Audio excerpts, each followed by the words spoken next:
L'extrême droite joue au féminin, donc ça c'est un article du média The Conversation qui citait notamment Marine Le Pen, Marion Maréchal et moi-même pour soutenir l'idée selon laquelle les femmes seraient une sorte de joker de la droite. Si ce papier avait pour but non dissimulé de dénoncer une soi-disant manœuvre politique, je ne pourrais tout de même lui donner tort sur un point. On observe effectivement, depuis maintenant plusieurs années, une émergence exponentielle de figures médiatiques féminines à droite, au profil très varié. Marine Le Pen aux commandes du premier parti d'opposition, Marion Maréchal bien sûr, Charlotte Dornelas, Eugénie Bastier, et maintenant des influenceuses de droite en tout genre, ou le fait même que des collectifs exclusivement féminins puissent aujourd'hui exister à droite de l'échiquier politique, tout laisse à penser que cette tendance ne va faire que s'accroître avec le temps. Et d'ailleurs, je m'inscris moi-même dans ce phénomène. Avant de rentrer dans le vif du sujet, je compte sur vous pour vous abonner à cette chaîne, pour être tenu au courant des vidéos à venir, puisque je compte en produire de façon régulière et que ça me demande beaucoup de temps. Pensez aussi à cocher la cloche pour activer les notifications. Comment expliquer donc cette féminisation de la droite finalement? Est-ce un calcul, une stratégie de communication? Et surtout, doit-on le déplorer ou s'en réjouir? Je vais vous raconter un petit peu mon parcours parce que je pense qu'il illustre assez bien une partie de la réponse. Quand je me suis engagée en politique, ça répondait avant tout à une nécessité intérieure. Vous savez, quelque chose bouillonnait en moi, il me fallait de l'action. Je suis une nature curieuse, j'aime la prise de risque et relever des défis. Alors pour moi, la voie du militantisme tombait sous le sens. Il m'était impossible de rester les bras croisés. Qu'est-ce que j'étais censée faire? Contempler en silence mon pays s'effondrer? Hors de question, je l'aimais trop pour l'abandonner, vous comprenez? Cette solidarité avec mon peuple, je la ressentais dans les tripes.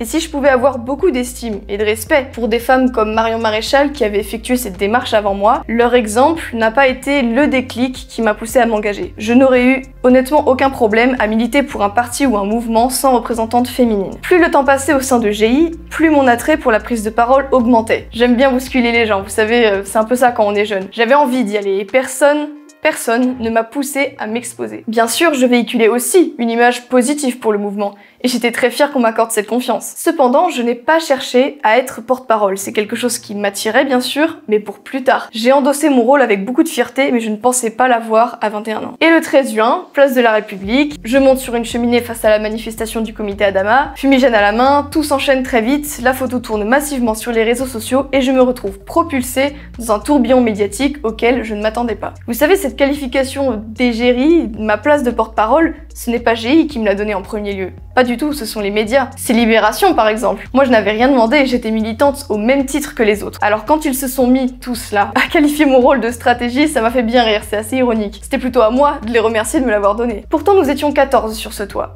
Alors pourquoi ai-je particulièrement attiré l'attention de la presse? Et c'est là que ça révèle quelque chose, finalement, de l'appareil politico-médiatique. La vie des hommes blancs hétérosexuels de moins de 50 ans n'a plus la cote, on ne s'y intéresse plus. Et malgré moi, je participe en quelque sorte à invisibiliser la voix de l'autre sexe. Cela signifie-t-il pour autant que ce n'est pas ma place? La réalité, elle est plus complexe que ça.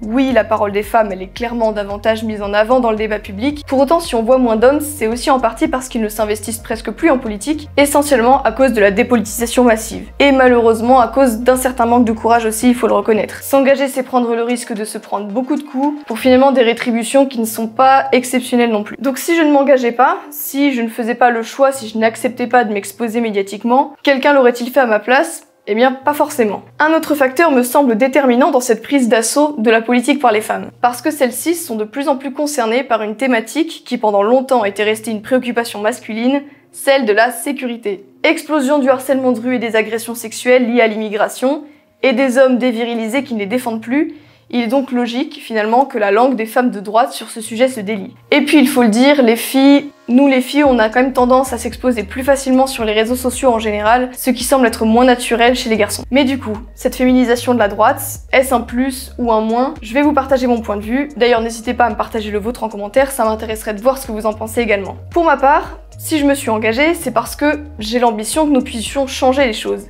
C'est pour inciter les Européens à prendre en main leur destin finalement et changer le cours de l'histoire. Mais avec la féminisation de la politique, un problème se pose très vite. Pour tout un tas de raisons à la fois psychologiques et anthropologiques, dont Éric Zemmour parle très bien dans Le Premier Sexe, le pouvoir est une notion intrinsèquement virile et patriarcale. Les hommes désertant le champ politique, il est inévitable que celui-ci perde en influence et donc en capacité à prendre les rênes d'un pays. On ne peut donc pas s'en réjouir, Au contraire. Je sais que je participe malgré moi à invisibiliser la jante masculine de la politique et à sa féminisation. Mais pour les raisons évoquées plus tôt, les hommes ont démissionné de ce rôle. Si je me mets en avant, c'est aussi pour inciter les hommes à reprendre cette place qui leur est due, pour rendre à la sphère politique le pouvoir décisionnaire qui devrait lui incomber. Je me dis que si une jeune fille de 50 kg peut monter sur un toit, si je peux mettre ma propre sécurité en jeu pour une cause supérieure, cela ne peut qu'inciter ceux restés au fond de leur canapé à faire de même. Ma vidéo filmée depuis le toit, elle avait cumulé plus d'1 million de vues, et ce sans coup de pouce de la presse. Ce buzz s'explique sans doute car il existe dans l'inconscient collectif une fascination des Français, tous bords confondus, de droite comme de gauche, pour la passionnariat, vous savez, la Marianne, la Jeanne d'Arc qui viendrait relever la France. Loin de moi l'idée, je vous rassure, de me comparer à ce personnage historique indépassable à côté duquel je ne suis rien, mais cet épisode a été révélateur. Certains Français aiment bien cette figure féminine charismatique qui mènerait au combat et entraînerait à sa suite les hommes pleins de bravoure. Guillaume Faye, grand essayiste de la pensée identitaire, avait d'ailleurs eu cette même intuition. Dans Avant-guerre, voici ce qu'il a écrit il y a presque 20 ans. Dans le combat pour la reconquête ethnique de l'Europe et contre la barbarie de l'islam, pour la renaissance de comportements ancestraux, ce sont, en matière sans doute de grande politique, des femmes qui vont surgir. Je ne serais pas étonnée si une reconquista commence, que surgisse une nouvelle Jeanne d'Arc ou une nouvelle Isabelle la catholique. Il se peut que seule une figure d'égrégore féminin soit le détonateur de la régénérescence européenne et d'une impitoyable contre-offensive. Peut-être cette figure émergera-t-elle, et à mon modeste niveau, si je peux, en attendant la venue de cette potentielle future Jeanne d'Arc, participer à créer un déclic, ma place, je pense, est légitime. Mais à tous les hommes qui regardent cette vidéo et qui pourraient hésiter à franchir le pas de l'engagement, nous avons besoin de vous. À tous ceux qui ressentent cet enjeu civilisationnel, parlez-en autour de vous, partagez cette vidéo, engagez-vous à la hauteur de vos moyens, je vous assure que vous les sous-estimez. Être des hommes, c'est protéger ces femmes, et ça passe par l'engagement, d'une manière ou d'une autre, et chacun à son niveau. J'aimerais encore dire quelque chose aux hommes.